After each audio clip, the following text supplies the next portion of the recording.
Agar Indonesia maju, kita jangan lagi mau dikontrol ketat oleh doktrin-doktrin agama.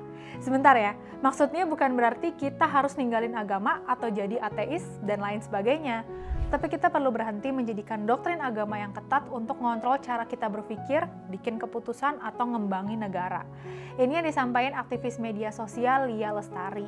Dia bilang kalau Indonesia maju, Indonesia harus ninggalin doktrin agama sebagai rujukan utama kehidupan. Kenapa? Karena doktrin seperti itu hanya bikin orang takut untuk berinovasi. Mau melakukan apa-apa, takut akan dosa, takut dianggap menodai agama, takut neraka.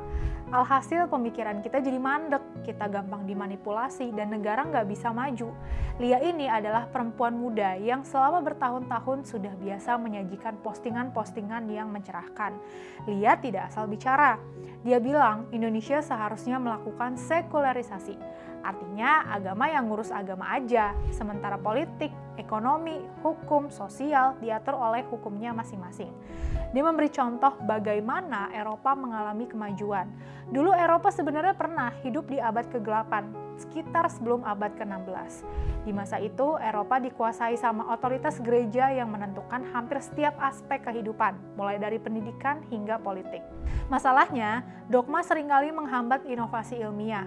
Kita mungkin masih ingat ya, nama ilmuwan astronom Galileo Galilei. Dia dihukum gereja karena mendukung teori heliosentris. Ia meyakini bahwa matahari itu pusat tata surya alias geosentris. Menurut dia, bumi bergerak mengelilingi matahari sementara matahari diam. Dukungannya terhadap teori ini bertentangan sama pandangan gereja pada masa itu. Gereja percaya bumi adalah pusat tata surya, sementara matahari bergerak mengelilingi bumi. Akibatnya Galileo diasingkan dan dipaksa untuk berhenti menyebarkan pengetahuannya. Baru berpuluh tahun kemudian, Eropa mengakui kebenaran teori Galileo.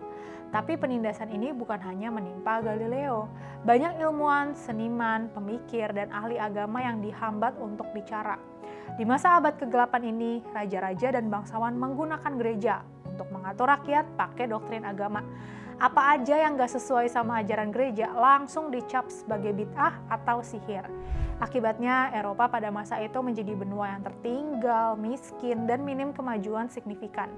Keadaan ini mulai berubah melalui era pencerahan yang memperkenalkan sekularisasi, memisahkan agama dari urusan negara, serta mempromosikan rasionalitas dan kebebasan berpikir. Ide ini awalnya kontroversial banget, sampai bikin banyak revolusi dan konflik. Tapi hasilnya, Eropa masuk ke era Renaissance, alias abad pencerahan di abad ke-17 dan ke-18. Akibat keterbukaan berpikir, ilmu pengetahuan meledak. Banyak filsuf, ilmuwan, dan seniman kelas dunia bermunculan, kayak Leonardo da Vinci atau Galileo. Teori-teori ilmiah baru ditemuin, teknologi dikembangkan, karya seni legendaris dibuat, dan Eropa berubah dari benua yang terbelakang jadi pusat peradaban dunia yang maju, megah, dan berbudaya tinggi.